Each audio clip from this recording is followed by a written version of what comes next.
y déjeme enlazarme en estos momentos. Vámonos vía Skype en vivo y en directo con el profesor de Relaciones Internacionales Jesús López Almejo, amigo de la casa, creador del canal de YouTube Tu Profe de RI, que yo lo invito a suscribirse y a apoyar.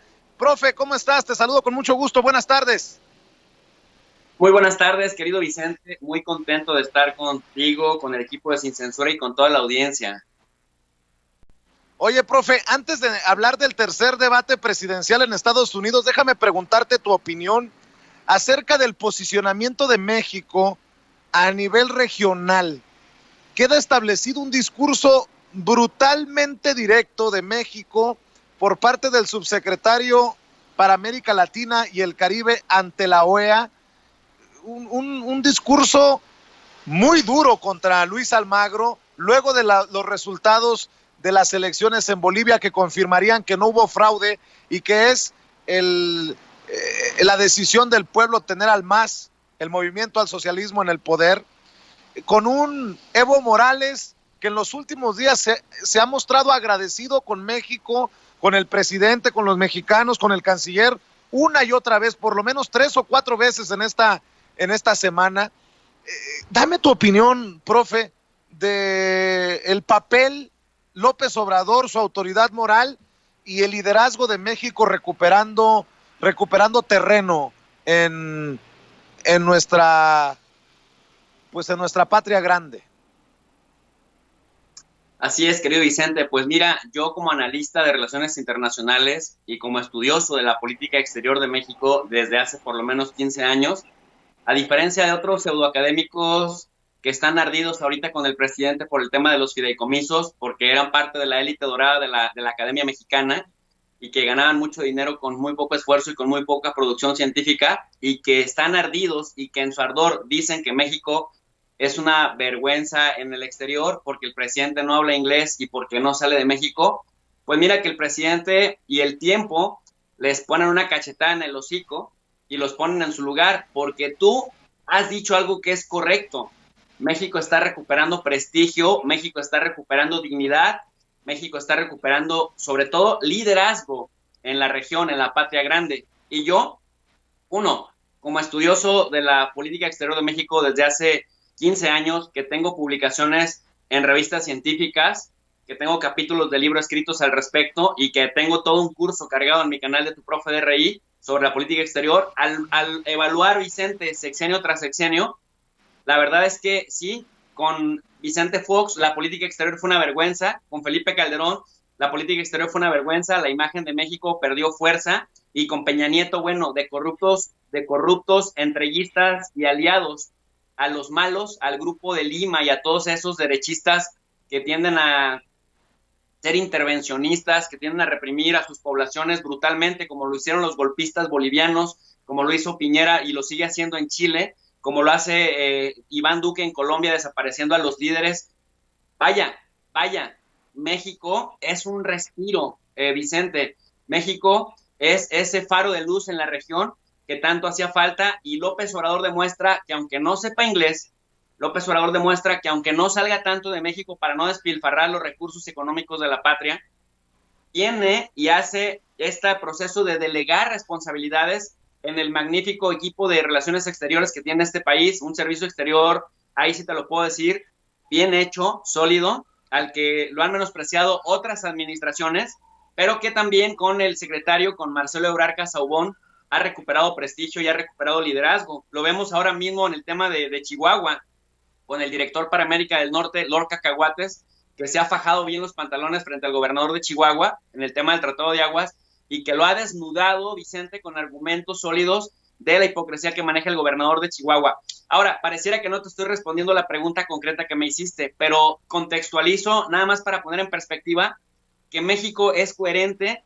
México fue dirán en la Ciudad de México, el valedor más importante de Evo Morales. México rescata a Evo Morales, manda un avión de la Fuerza Aérea Mexicana, lo trae a México con el riesgo de que pudieran bajar el avión y entonces que México pudiera declarar una guerra contra alguien de los que se atrevieran a hacer esto. Sin embargo, no sucedió, y México entonces desafía a Estados Unidos, que está detrás de Almagro, que está detrás de Yanine Áñez, la golpista, que ahora no sabe ni dónde esconderse, y con ello le da un respiro a la izquierda en la región, porque recordemos que Evo Morales después se va a Cuba, luego se va a Argentina, porque en Argentina es donde se encuentra la comunidad de bolivianos más grande fuera de Bolivia, en donde, por cierto, el MAS ganó con el 88% de la preferencia electoral, es decir, 9 de cada 10 bolivianos que se encuentran en el exterior, por lo menos en Argentina, votaron por el MAS. El MAS utilizó el capital político del presidente o el expresidente Evo Morales. Y Vicente, con esto me parece muy bien que México no haya soltado el tema, porque recuerden que si hubo una embajada que fue muy acosada, muy vilipendiada, muy castigada, y que incluso nuestra embajadora María Teresa Mercado, la embajadora de México en Bolivia, fue expulsada, fue declarada persona non grata el 29 de diciembre del año 2019, y que intentaron avergonzarla a estos golpistas bolivianos y se atrevieron a decir que México intervenía en asuntos internos de Bolivia. Pues recordarles que las convenciones de Viena sobre relaciones diplomáticas establecen que es soberanía, facultad y potestad de cada país poder brindar asilo si así considera necesario, porque la vida de algún perseguido está en riesgo, y México le abrió la embajada a muchos funcionarios del gobierno boliviano, entre ellos exministros de Defensa, exministros de Cultura, secretarios particulares de Evo Morales, secretarios de Turismo y de Minería, etcétera, etcétera. Es decir, estos golpistas querían exterminar a todo el grupo de Evo Morales, diciendo que habían hecho fraude, un fraude que nunca pudo comprobar ni el golpismo, ni el gobierno golpista de Bolivia, ni siquiera Luis Almagro, a través de sus estudiosos y de sus especialistas en elecciones, en observación electoral internacional de la OEA. Y me parece justo, no revancha, no venganza, me parece justicia que México le diga a Luis Almagro: tú con tus equipos especializados en la observación electoral internacional no pudiste comprobar que hubiera fraude. Acá se comprueba no solamente que Evo Morales sí había ganado por 10 u 11%, sino además ahora con Luis Arce, ese 11% de Evo Morales, para que ya no hubiera segunda vuelta como sucedió hace un año, el 20 de octubre del 2019, pues ahora se gana hasta con un 21% de diferencia, querido Vicente. Y por justicia me parece importante que México le diga a Luis Almagro: tú fuiste cómplice de ese golpe de Estado, tú eres parte de ese daño que le cometieron a la democracia y ese retroceso que hubo en la democracia boliviana, renuncia por tantito honor. Pero ya sabemos, querido Vicente, que la derecha latinoamericana, empezando por la mexicana, no tienen dignidad y se aferran más al hueso que un perro hambriento. Entonces, si le queda algo de honor, este señor tendría que renunciar, y qué bueno que México le recuerde que tiene que renunciar por dignidad y por coherencia. Pero la derecha es la derecha aquí en Colombia, en Chile, en Bolivia, y difícilmente va a renunciar, a pesar de que se sabe que el individuo avaló el golpe de Estado en Bolivia. Y qué bueno que el tiempo lo pone en su lugar, como a la derecha mexicana también el tiempo lo ha puesto en su lugar. Por eso el gobierno de Yanine Áñez tiene tanto odio, tanto veneno hacia el presidente Andrés Manuel López Obrador, por el papel que jugó México al ofrecerle asilo a Evo, y por el agradecimiento de Evo Morales. Vamos a ver juntos, profe, vamos a ver juntos la declaración de Evo Morales, la euforia de Evo Morales para agradecerle a México y a los mexicanos, al presidente, al canciller, que le salvaran la vida. Esto lo ha hecho una y otra vez, sobre todo en esta semana después de las elecciones en Bolivia. El año pasado, varios presidentes me salvaron la vida. Entre ellos, ya presidente electo, el nuevo presidente Fernández. Decir muchas gracias.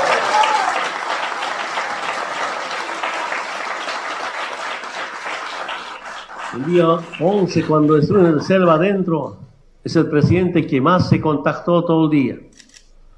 Pero también se contactó de México. Decir muchas gracias al presidente de México. Les pido un otro aplauso para México, su pueblo, su gobierno. Hermano presidente Maduro, igualmente nos llamó varias veces. Hermano presidente Miguel de Cuba,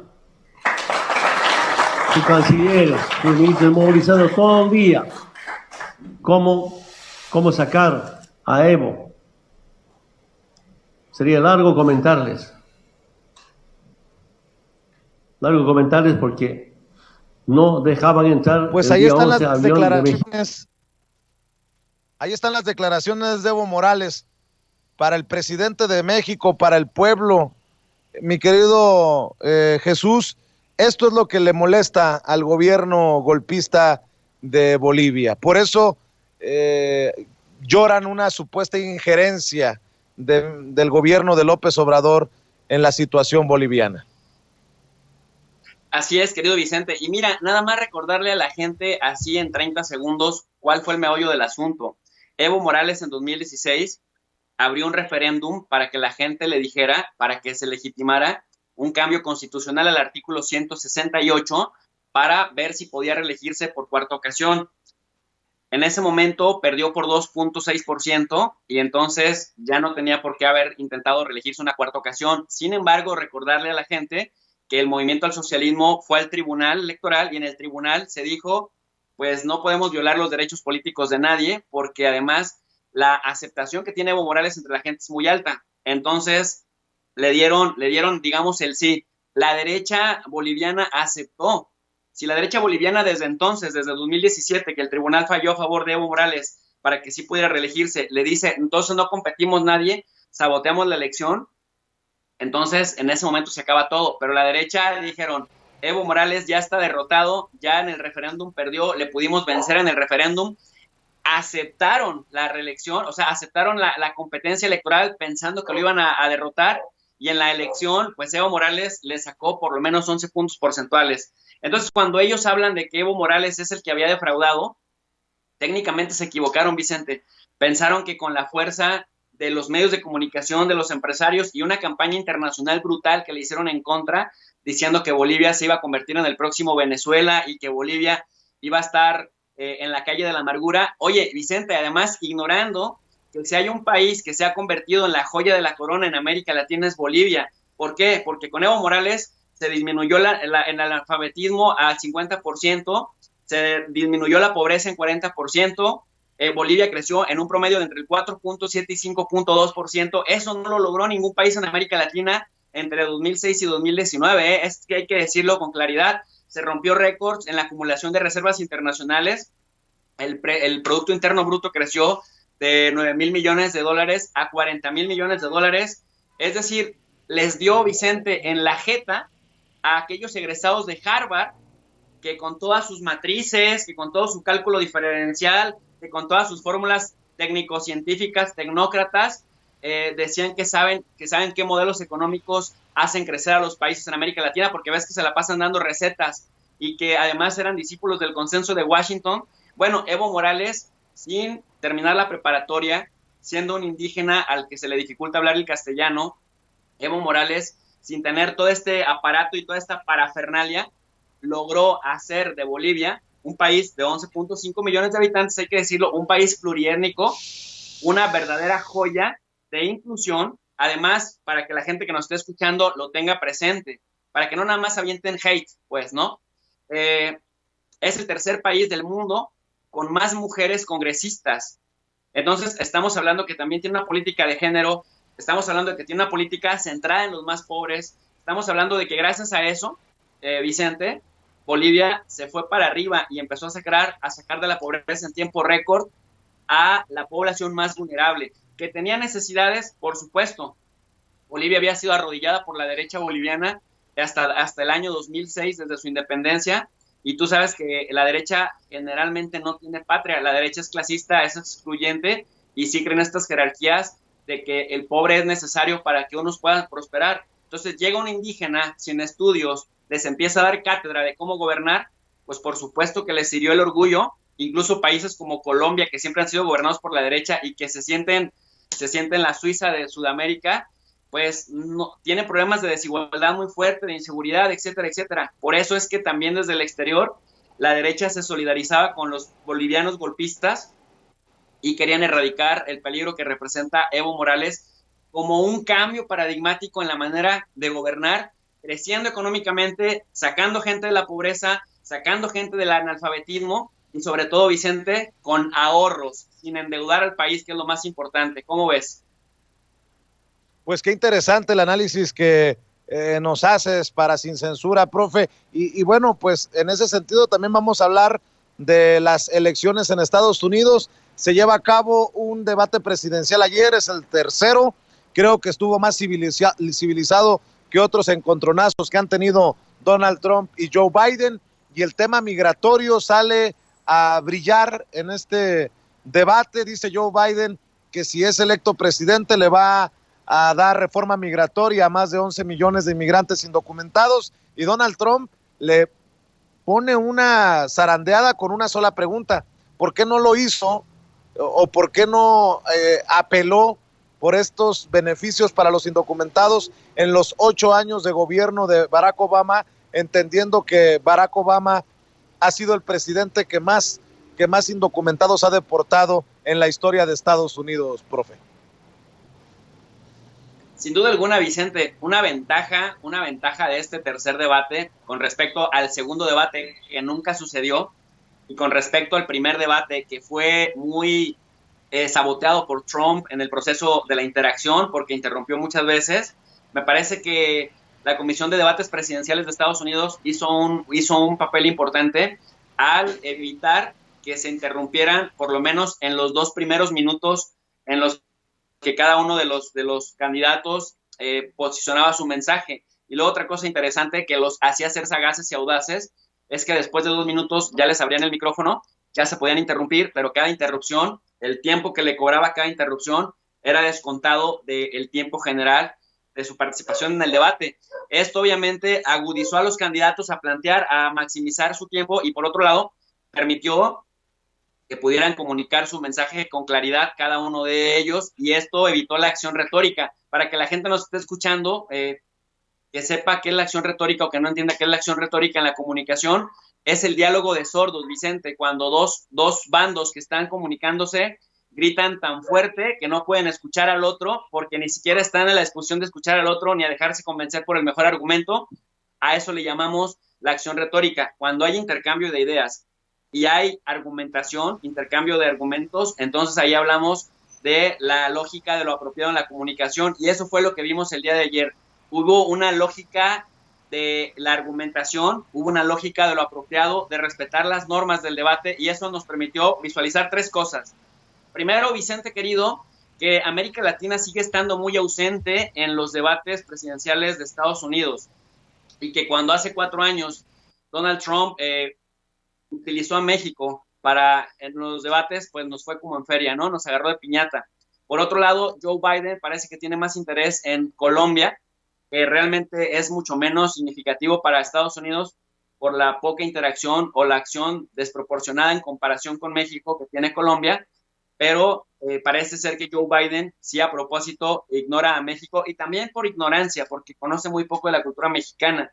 En el caso de Trump se refirió al tema de la valla en materia de migración, al tema de la valla, que con él ya se habían construido otros cuantos miles de kilómetros de valla, y en el caso, por ejemplo, de Joe Biden, le recordó a Donald Trump que nos había llamado o que había llamado a los migrantes como violadores.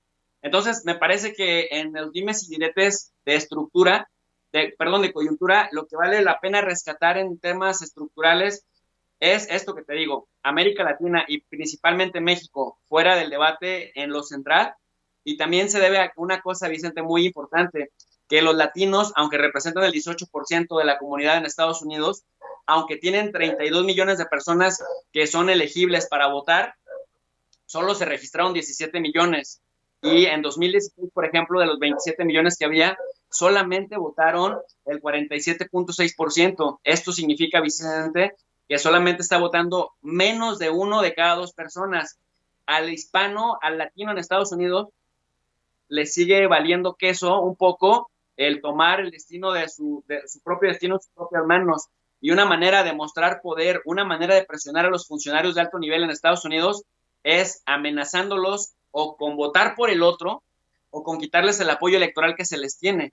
En ese sentido, me parece que el consejo, la recomendación para nuestros hermanos hispanos o latinos en Estados Unidos es que si están en posibilidad de votar, se hagan presentes, que muestren el músculo electoral que tienen, porque de otra manera seguirán siendo ignorados, ¿no? Y esto es importante, porque dejamos nuestro destino en las manos de otros a los que probablemente ni siquiera les interesamos.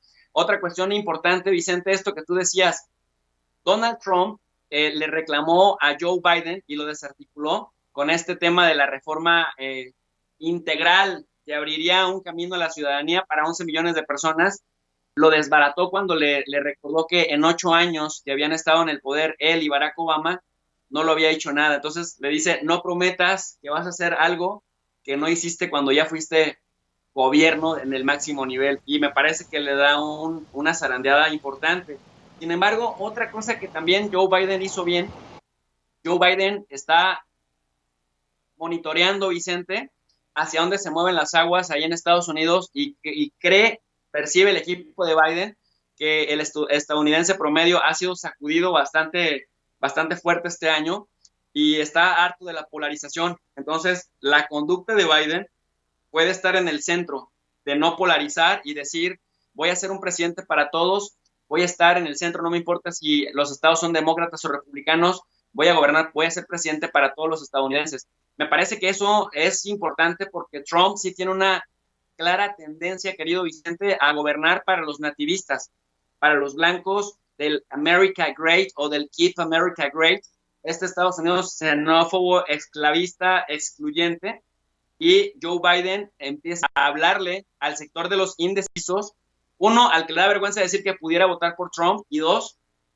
al que está harto de la polarización y que quiere ver un presidente más políticamente correcto, más institucional. Y nada más para cerrar esta reflexión, Vicente, me preguntan, oye, doctor, ¿y quién ganó el debate? A mí me parece que lo ganó Joe Biden, te voy a decir por qué. Porque aunque se le vio más fuerte a Donald Trump, se le vio más intempestivo a Donald Trump no logró despelucar a Joe Biden. Ayer, Joe Biden necesitaba ser noqueado para, digamos, acotar la distancia en la intención de voto que muestran las encuestas, las diferentes casas encuestadoras marcan una clara tendencia de votación que favorece a Joe Biden. A nivel nacional, la diferencia está entre 10 y 11%, pero luego la gente me dice, profe, tú no sabes nada de Estados Unidos, infórmate mejor. Bueno, yo me estoy informando en donde se informan incluso los de Harvard, los de Princeton, los de Yale, los de Chicago, y esas mismas fuentes que checan ellos, que son estadounidenses y que son especialistas en Estados Unidos, son las mismitas que yo checo. Y en todos los números, Vicente, en los estados bisagra, por ejemplo, como Pensilvania, Wisconsin, Michigan, Arizona, Joe Biden le lleva una ventaja en la intención de voto entre 8 y 4% en todos los estados bisagra. Y hay que recordarle a la gente que los estados bisagra son aquellos que nunca tienen una clara tendencia a favor de un partido y que cada elección votan diferente. De hecho, tan es así, Vicente, que en estos estados bisagra, Donald Trump hace 4 años derrotó a Hillary Clinton, incluido además la Florida. Y además recordarle a la gente, Vicente, otra cosa importantísima. En la Florida desde 1992, que tiene 29 votos en el colegio electoral, el que gana la Florida tiende a ganar la nacional. Y ahí Donald Trump derrotó a Hillary Clinton por 1.1% en el año 2016. Pero ahora, 23 de octubre, revisamos los números y hay una tendencia de 4% de diferencia a favor de Joe Biden en contra de Trump. Entonces, en los estados bisagra se está viendo una clara tendencia de votación por Biden. Incluso, Vicente querido, Texas, que es un estado históricamente republicano y que por eso nunca no se le consideraba un swing state, un estado bisagra, porque había una clara tendencia a favorecer al partido republicano, pues ahora, 23 de octubre del 2020, están en empate técnico, están en 47 puntos porcentuales cada uno de ellos. Entonces imagínate lo que significa para Trump que la comunidad de origen mexicano en Texas esté favoreciendo a Biden y lo que significa para Trump en términos de desgaste económico y de desgaste político, tener que luchar para ganar un estado que por default era republicano. Por eso si lo vemos integralmente, más allá de quién se vio más choncho, de cuál se vio más pugilista, de cuál insultó más, y me dicen, profe, es que tú le haces campaña a Joe Biden porque dices que Joe Biden ganó, pero el que se vio más bravo fue Trump y bla, bla, bla.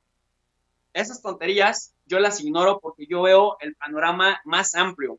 Y en el panorama más amplio, Vicente, lo que se nota es que la intención de voto está claramente definida a favor de Biden, y ayer en el tercer debate Trump necesitaba noquear de muerte a Joe Biden, en el buen sentido de la palabra, que no se malinterprete, necesitaba avergonzarlo, necesitaba exhibirlo, necesitaba dejar en claro que un gobierno de Joe Biden iba a ser un fracaso para Estados Unidos, y me parece que no lo consiguió. Me parece que le dio 2 o 3 llegues, pero que no son suficientes para cambiar la inercia en la tendencia de votos. Entonces ahora Trump necesita un milagro, necesita cruzar los dedos y que suceda una hecatombe en Estados Unidos, que le suceda una tragedia a Joe Biden en términos políticos, para que se pueda pensar que Trump puede revertir esta tendencia en la votación, querido Vicente. Muy bien, pues profe, cerremos invitando a la gente para que te apoye en tu canal. Pues amigos y amigas de las redes sociales, los invitamos a que se suscriban al canal de Tu Profe de RI. RI significa Relaciones Internacionales, y ahí todas las noches, de lunes a sábado, a las 10:30, 11 de la noche, hacemos análisis de geopolítica, de organismos internacionales, de los escenarios regionales en el mundo, Asia, América Latina, América del Norte, Europa, África, etcétera, de manera gratuita, y les ponemos una lectura en formato PDF en la descripción de cada video. Relaciones internacionales. Vicente, el que no estudia relaciones internacionales está condenado a no entender tampoco la política doméstica de su propio país. Así que invitados todos. Muy bien, profe, pues te agradezco por tu tiempo, te agradezco por el análisis, y estamos al pendiente para seguir apoyando tus esfuerzos. Un abrazo. Abrazo fuerte, Vicente. Muchas gracias. Gracias, es tu el profesor de Relaciones Internacionales, tu profe de RI, Jesús López Almejo, hablando con nosotros sin censura.